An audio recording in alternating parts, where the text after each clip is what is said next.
Heart, जिसको दिल कहते हैं, ये हमारे शरीर का सबसे महत्वपूर्ण अंग है जो कि हमें जिंदा रखता है, हमारी सांसों को रखता है और हमें अलाइव रखता है। कहते हैं ना कि दिल है कि मानता नहीं, उसी तरह से ये दिल जो है वो मानता नहीं है और 24 घंटे चाहे हम सोए रहें जगे रहें धड़कता रहता है। लेकिन अगर आपको सांसों में किसी तरह की डिस्टरबेंस लग रही है, आप जीने चढ़ते उतरते हैं, सांस बहुत ज्यादा फूलने लगती है, हांफने लगते हैं, थोड़ी देर आप चलते हैं, आपको किसी तरह का छाती में या कंधे में पेन होने लगता है, वॉमिटिंग टेंडेंसी बढ़ने लगती है, कई बार आपको चक्कर आते हैं, आपको पसीने बहुत ज्यादा आते हैं, अचानक से पहले आप खराटे नहीं लेते थे और अब आप खराटे लेने लगे हैं, सर्दी जुकाम होती है और दवाई लेने के बाद भी अगर सर्दी जुकाम आपकी ठीक नहीं हो रही है तो समझ जाइए ये खतरे की निशानी है। इसका मतलब कि आपका दिल जो है, आपका हार्ट जो है वो कमजोरी के तरफ जा रहा है। तो आज हम इसी दिल की कमजोरी के बारे में बात करने वाले हैं। तो आइए फटाफट वीडियो स्टार्ट कर लेते हैं। हेलो, सलाम, नमस्ते, सत श्री अकाल। मेरा नाम पुनीता झा है।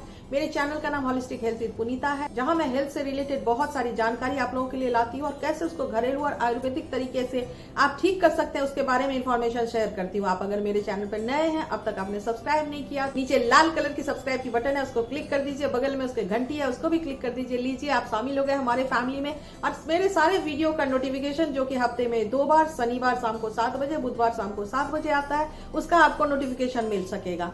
ये जो हार्ट होती है, जब कोई बच्चा अपने माँ के गर्भ में सिर्फ 4 हफ्ते का होता है, मतलब 4 वीक्स का जब फीटस होता है, तब से उसका दिल धड़कना शुरू होता है, पूरी जिंदगी धड़कता है जब तक कि उसका आखिरी समय, आखिरी सांस नहीं आ जाती, तब तक ये दिल धड़कता रहता है। जब हम नौकरी करते हैं तो उसकी भी रिटायरमेंट की एज होती है, लेकिन दिल का कोई रिटायरमेंट का एज नहीं होता। क्या आपको मालूम, पूरी दुनिया में हर साल 18 मिलियन लोग जो हैं, मतलब कि 1,80,000 लोग जो हैं, सिर्फ उनकी डेथ होती है हार्ट की किसी न किसी प्रॉब्लम की वजह से। पूरी दुनिया में जितनी डेथ होती है उसमें से 31% लोग जिनकी डेथ होती है वो होते हैं हार्ट के प्रॉब्लम के। आपको पता है कि हार्ट हमारा जो है पंपिंग का काम करता है, ऑक्सीजनेटेड ब्लड आती है, वो फिर प्योर होकर के पूरे बॉडी में जाती है, जिसके थ्रू हमारे बॉडी में ब्लड और न्यूट्रिशन का सप्लाई होता है।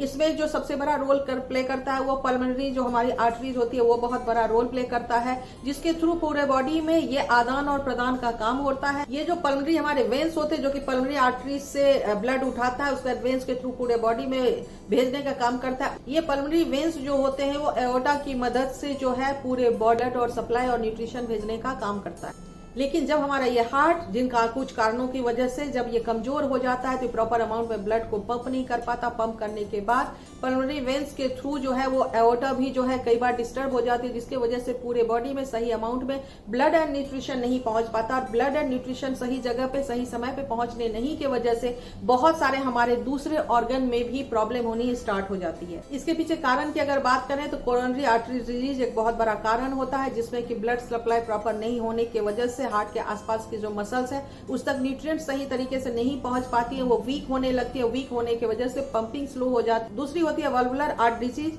जिसमें कि हमारे हार्ट के अंदर जो 4 चैम्बर्स होते हैं, उस चैम्बर्स को डिवाइड करके रखने के लिए और प्रॉपर फंक्शन कराने के लिए इसके अंदर में वल्व्स होते हैं, 2 वल्व्स होते हैं। जब कुछ कारणों की वजह से, चाहे वो न्यूट्रिशन के कारण हो, कोई प्रॉब्लम हो, आर्टरी में किसी तरह के ब्लॉकेज आ गए हो, जब इस तरह की प्रॉब्लम होती है और वो वल्व जब डिस्टर्ब हो जाते हैं, प्रॉपर फंक्शन नहीं कर पाते या प्रॉपर चारों चैम्बर्स के ब्लड को जो है वो सेग्रीगेट करके रख नहीं पाते, क्योंकि ये बल्ब जो है वो चारों चैम्बर में ब्लड को सेग्रीगेट करके रखने का काम करते हैं। जब नहीं कर पाते हैं तो लीकेज होनी स्टार्ट हो जाती है और लीकेज होने की वजह से डैमेज स्टार्ट हो जाता है। तीसरा कारण होता है मायोकार्डियसिस की प्रॉब्लम, और ये जो हमारे हार्ट के आसपास मसल होते हैं उसको हम मायोकार्डियम कहते हैं। मायोकार्डियम जब धीरे धीरे वीक होने लगती है, जिसके वजह से ब्लड का पंपिंग सही डायरेक्शन में नहीं होता, जब ब्लड सही डायरेक्शन में पंप नहीं कर पाता है तो जो हमारा हार्ट है वो बहुत ज्यादा प्रेशर लगाता है। प्रेशर लगाने की वजह से उसके मसल्स में खिंचाव आती है और मसल्स में खिंचाव आने की वजह से धीरे धीरे करके वो मसल शिथिल होने लगती है, एक्टिवेशन उसका वीक हो जाता है और फिर धीरे धीरे पंपिंग में तो प्रॉब्लम होती ही होती है। इस एरिया में सूजन प्रॉब्लम और एनलार्जमेंट की जो प्रॉब्लम आप सुनते हैं वो होनी स्टार्ट हो जाती है। इसके साथ साथ हाई ब्लड प्रेशर की जिनको प्रॉब्लम है, हाइपरटेंशन की लगातार बेसिस पे जिनको शिकायत रहती है, उसके वजह से भी आपको पता है कि जब हाई ब्लड प्रेशर आपको होता है तो हार्ट को एक्स्ट्रा प्रेशर लगाना पड़ता है उस ब्लड को पंप करने के लिए। उसके बाद एक और कारण होता है जिसको कि कार्डियोमायोपैथी की प्रॉब्लम कहते हैं। इसमें हार्ट मसल्स का जरूरत से ज्यादा काम करने की वजह से जो लेफ्ट वेंट्रिकल्स हमारी होती हैं वो उसमें कमजोरी आने लगती है। कुछ केसेस में जो प्रेग्नेंट वुमेन है उनकी प्रेगनेंसी के टाइम में ये प्रॉब्लम होती है, या जो लोग बहुत ज्यादा अल्कोहल लेते हैं ऐसे लोगों में भी ये समस्या देखी जाती है। आंवला खाएं, नट्स खाएं, फ्लैक्स सीड्स खाएं, वॉलनट खाएं। ये कुछ खाने पीने की चीजें होती है जिससे कि आपके हार्ट में अच्छी मजबूती रहती है। उसके साथ साथ आप कुछ ना कुछ एक्सरसाइज जरूर करें, जिसमें कि वॉकिंग एक बहुत बड़ा कंपलसरी एक्सरसाइज होता है। अगर आपको हार्ट से related any type of problem है, ब्रिस्क वॉक नहीं, सिंपल वॉक जरूर करें। एवरी मील के बाद कम से कम 500 कदम जरूर चलें दिन में। आप जरूर, अगर आपको हार्ट से रिलेटेड किसी भी तरह की प्रॉब्लम है, अगर आप कर सकते हैं तो खाना खाने के बाद 10 मिनट्स आप जरूर रेस्ट करें, क्योंकि रेस्ट करने के वजह से आपके हार्ट को रिलीफ मिलता है। और ब्रीदिंग एक्सरसाइज जरूर करें, जिसमें कि अनुलोम विलोम, कपालभाति, भ्रामरी सारा बहुत बड़ा रोल प्ले कर सकता है। और एक मैंने पिछले वीडियो में भी बताया हुआ है कि एक एक्सरसाइज होती है जिसमें कि आप जब सांस भरते हैं तो 4 काउंट करते हैं, और जब आप छोड़ते हैं तो आप 8 काउंट करते हैं।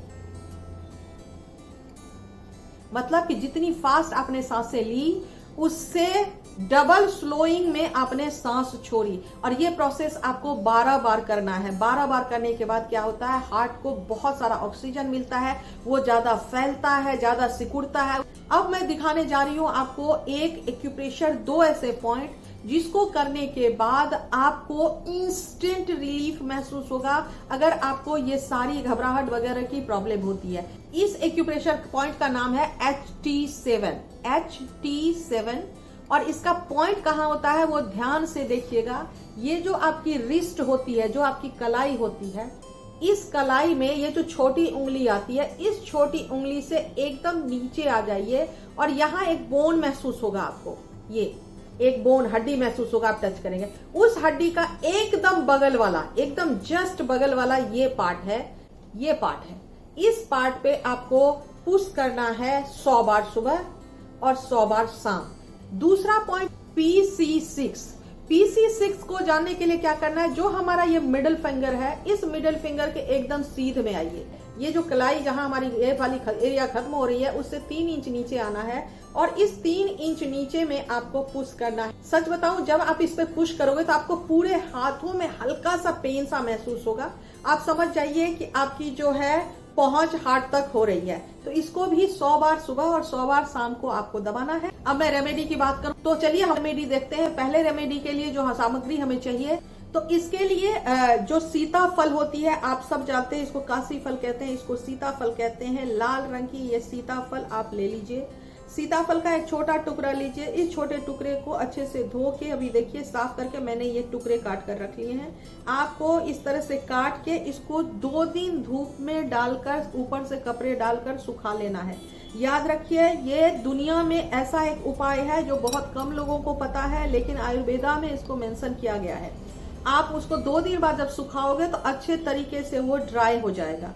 ड्राई, अगर आपके पास जैसे अभी बारिश का मौसम चल रहा है, धूप नहीं है और आप सुखा नहीं सकते हो, तो आप इसको माइक्रोवेव में भी ड्राई कर सकते हो। ड्राई करने के बाद अब हमने क्या किया कि ये एक मिट्टी का बर्तन ले लिया।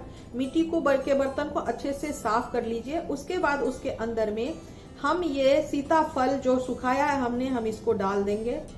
डालने के बाद अब क्या करेंगे कि इसको नीचे हम ये मिट्टी का एक लेप लगा देंगे। मिट्टी के लेप से क्या होगा कि जो मिट्टी का बेनिफिट है वो जाएगा, साथ ही बर्तन जो है वो खराब नहीं होगा। तो ये लगा दिया हमने। अब इसको ढक्कन से अच्छे तरीके से ढक के, देखिए अब गैस पे चढ़ा दिया हमने। अब गैस पे चढ़ा के इसको एकदम स्लो हीट कर देना है, एकदम लो फ्लेम पे इसको 20 मिनट तक पकने देना है। अब अगर मुझे बीच में हिलाना है तो इसके अंदर कोई कलछी वगैरह, चमची नहीं डालनी है। अब क्या करेंगे, 20 मिनट के बाद गैस को बंद कर देंगे। अब इसको ठंडा होने के लिए छोड़ देंगे। जब ये पूरी तरीके से अब ठंडा हो गया, अब हम इसको मिक्सी में पीस कर पाउडर बना लेंगे। ये देखिए इस तरह का ये पाउडर बन जाएगा। कि इस पाउडर का हमें लेना है आधा चम्मच। सूंठ पाउडर, ड्राई जिंजर का लेना है 1/4 चम्मच।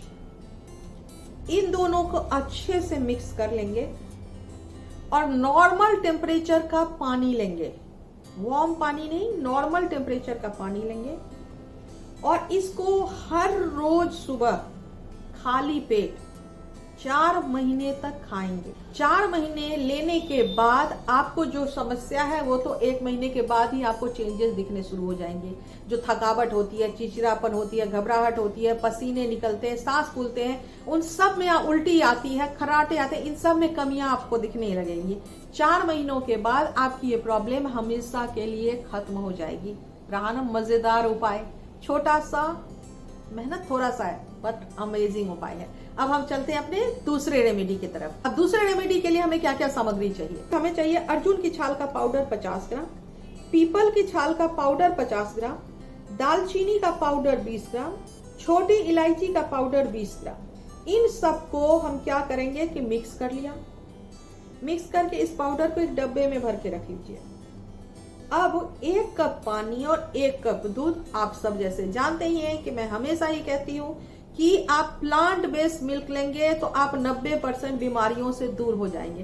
प्लांट बेस्ड मिल्क में क्या, आप कोकोनट का मिल्क ले सकते हैं, आप बादाम का दूध ले सकते हैं, ओट का दूध ले सकते हैं, मूंगफली का दूध ले सकते हैं। ये 1 कप दूध, आप अगर नहीं आपके पास कोई ऑप्शन है तो आप नॉर्मल दूध लीजिए। ये 1 कप पानी के अंदर 1 कप दूध मिला दिया और इसके अंदर 1 चम्मच ये पाउडर डाल दिया। अब गैस पे इसको धीमी आंच पे पकने देना है।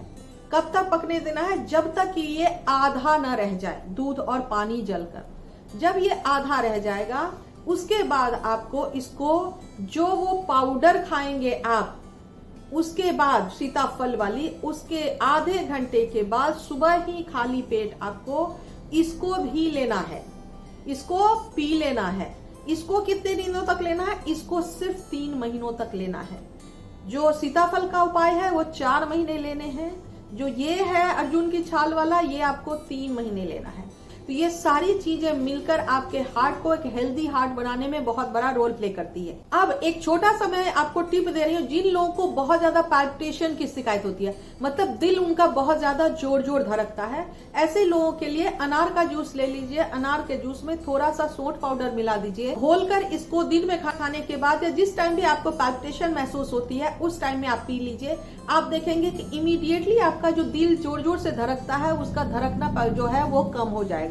इसी तरह के इंटरेस्टिंग वीडियो अगर छोटे छोटे रूप में आप मुझे देखना चाहते हैं तो आप मुझे YouTube और Instagram पे भी होलिस्टिक हेल्थ विद पुनीता से फॉलो कर सकते हैं। मिलते हैं हम बुधवार को शाम को 7 बजे। तब तक खुश रहिए, हैप्पी रहिए, हेल्दी रहिए, मुस्कुराते रहिए, अपना और अपनों का बहुत प्यार से देखभाल कीजिए। थैंक यू सो मच मुझे और मेरे चैनल को बहुत सारा सपोर्ट करने के लिए और बहुत सारा प्यार देने के लिए।